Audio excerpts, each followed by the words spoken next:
Rahim. Dear brothers, Assalamu alaikum wa rahmatullah wa barakatuh. Thank you very much for gathering. I won't detain you for long. We don't want to block the road, and many people have got to get away to work and so on. But I wanted to take this opportunity of the very first day officially of the campaign, the very first Juma of the campaign. There will be 4 others, and so I'll be here again, God willing, and I'll be at the other mosques as well as the other parts of the community, because on the 29th of February, the 29,000 Muslims in Rochdale, 29 is a magic number here, have an opportunity sent by Providence, sent by the Almighty, to be the voice for Gaza in the world.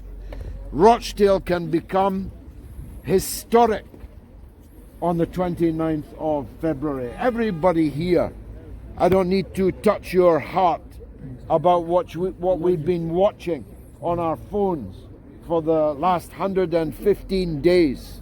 Every one of you has seen the same images of destroyed children, of murdered women, of houses and clinics and schools, and above all hospitals deliberately destroyed.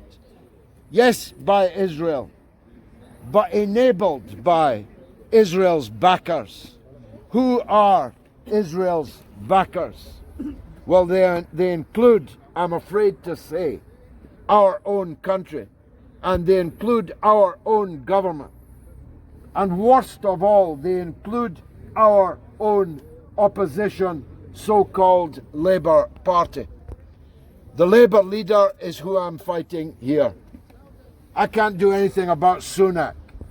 I can't do anything about Joe Biden. But I, with your support, can do something about Keir Starmer, the criminal who has given every support possible to Israel's massacre of 30,000 Palestinian people in a cage in Gaza. 64,000 wounded people who have no hospital to go to, who have nowhere to run and nowhere to hide. So Allah has sent us this opportunity on the 29th to send a message around the world, to send a message to Gaza that you care about them, that there is an ummah, that ummah is not struck dumb, not paralyzed, not incapable of standing up for them. And that ummah will speak here in Rochdale on the 29th. The Palestinians don't have a vote, but you know, after 50 years of fighting this Palestinian cause, if they did have a vote, you know who they'd be voting for in this election on the 29th. Some of you know me from Iraq. I was the leader of the great movement against the invasion and destruction of Iraq. Tony Blair kicked me out of the Labour Party because of my role opposing the invasion and occupation of Iraq. Actually, it was the best thing he ever did for me, because I'd be ashamed to be a member of this Labour Party. And people should be ashamed if they're going to reward Keir Starmer here in Rochdale for supporting the slaughter of 30,000 innocent Palestinians, most of them women and children.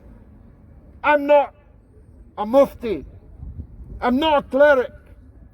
I'm not a philosopher, but I know this. It would be a sin to make Keir Starmer happy with a victory in Rochdale, where there are 29,000 Muslim voters.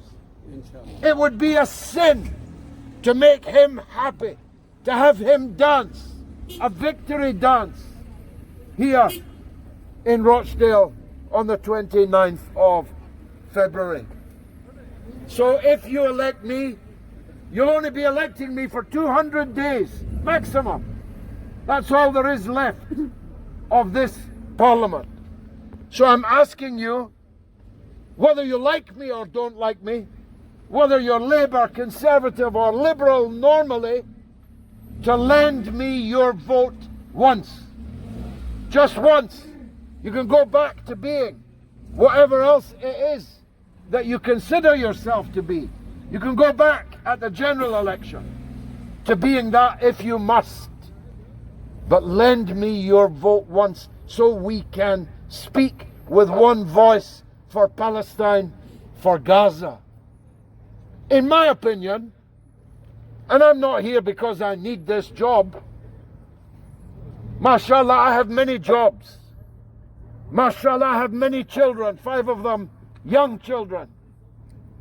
One of them, Mustaqim, here today. I don't need the job. I don't need the money. I don't need to be better known. I'm here for one reason only, and that is for Gaza. So that we show in the mightiest demonstration you could possibly have in an election that what Starmer has done will never be forgiven, and that we will never forget the Palestinian people in Gaza in that cage being slaughtered. The last time I was there leading a convoy of aid to Gaza, and at least 2 of the people on that convoy are listening to me here in this crowd right now.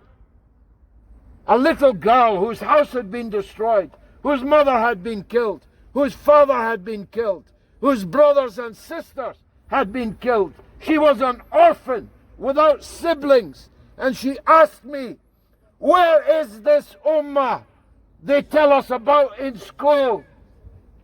Where is this ummah? Why did they leave us alone? You don't want to leave them alone. I know that you don't.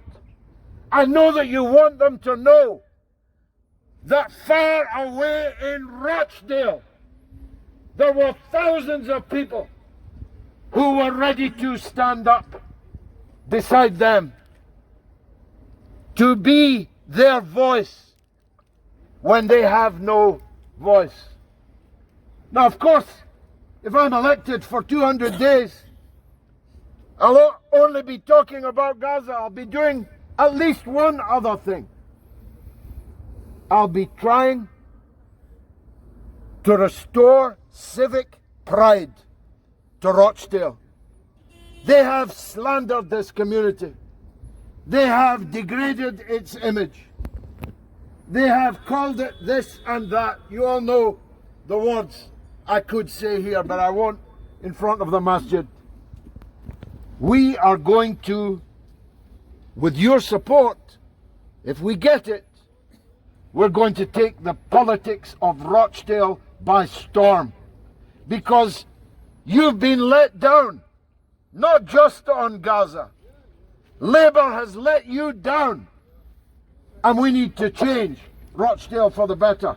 We need to clean the town hall clock. We need to test the people in charge and replace them if necessary. They have to change their ways, or we should change them. Now, I said right at the beginning of this campaign, and I say it again now, if you do the same old, you'll get the same old. If you choose whatever others are put in front of you, Rochdale will be forgotten about by that weekend. No one will ever mention your name again except in a bad way. If you vote Labour, what do you think that fellow who couldn't even call for a ceasefire, never mind for justice? If you don't believe me, check his Twitter feed for 100 days. He did not mention the word Gaza. 100 days of slaughter. He's talking about it now. I'm in favor of a ceasefire, he says. Well, I'm not just in favor of a ceasefire. I'm in favor of victory to the Palestinian people, of liberation for Palestine. A ceasefire is no good to me because they'll start firing again tomorrow, next week, next month. The only way that we can bring about an end to this agony of 75 years, and I've been in it for 50 of those years, is for the liberation of Palestine, for the Palestinian people to be free from the river to the sea. Palestinians must be free. That's what we believe in. No other candidate in this election will say that to you. No other candidate in this election could possibly say that to you. But I'm afraid only of God. I have no leader, no man telling me what to say, what to think. If I'm the MP here, the only master I'll have is you. Nobody whips me, even when I was a Labour MP. Nobody whipped me. I did what my conscience told me to do. People say, if you had kept your opposition to the Iraq war on a low gas, you might have gone far. You might have gone to the farthest. But here I stand. I can do no other. Because I'm a believer, I can do no other. Because I believe we're only here for a short time. And that the judgment day is the big election day. Because of that, I had no choice but to become the leading figure in the movement against the war on Iraq. And it's in that garb that I come before you now. I promise you it's not self-interest. My wife's threatening to divorce me for standing in yet another election. I'm here for Gaza. I'm here for that little girl who asks, where is the Ummah?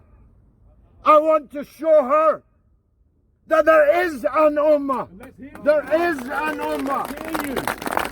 And that it is ready to act. Allah commands that if you can raise your hand against injustice, that you must do so. If you cannot raise your hand, you must use your lips to speak against injustice. And if you cannot do that, you must curse injustice in your heart. We can raise our hands. We can raise our words as well as cursing it in our hearts.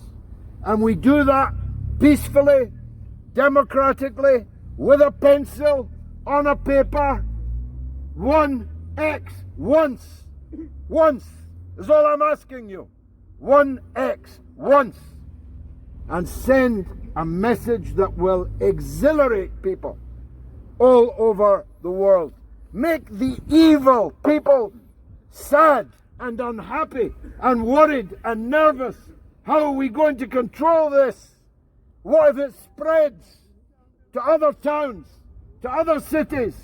What if Muslims everywhere in Britain say to Keir Starmer, no way will we support you after what you have done? Don't you want to be a part of that? Don't you want Rochdale always to be remembered?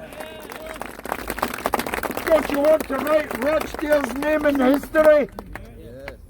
We have that chance. And I'm asking every one of you to rally all of your family members, male, female, young, old. I'm asking all of you to spread the word that the chance has been sent to us here on the 29th, and we must not waste it. We must not let the evil triumph. My headquarters are in Crawford Street. It's open 7 days a week. At the moment, almost 24 hours a day. You're all welcome there. You're welcome now. If you want to talk with me, you're welcome on Tuesday night at 7 p.m. for the official campaign launch. Crawford Street, the Suzuki car dealership, Brother Imtiaz has turned it over to us as our headquarters. There'll be tea, coffee, and so on. 7 o'clock on Tuesday for the official launch of our campaign. I close with this because I'm blocking the traffic. I close with this. There may be other issues. You may not agree with me on other issues. But frankly, any disagreement we have on any other issue is small compared with the slaughter in Gaza. It's small compared with the genocide. Do you know that Keir Starmer is a King's Counsel? And he has still not said one single word about the decision of the court in The Hague that Israel is involved in genocide and must bring it to an end.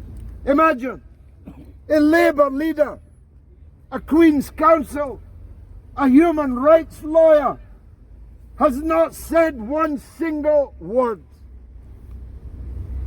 That's the kind of Labour leadership we have now. I spoke to a Labour councillor last night in Manchester who's just left the Labour Party very heroically because his 5-year-old girl asked him, "Daddy, what are we doing about this in Gaza?" And he couldn't answer her, so he resigned from the Labour Party. A councillor in Kirklees, down in Dewsbury, he said they were told from Labour they could not put Palestinian flags in their Twitter handles. They could not wear badges. They could not fly flags. They couldn't even put a bumper sticker on.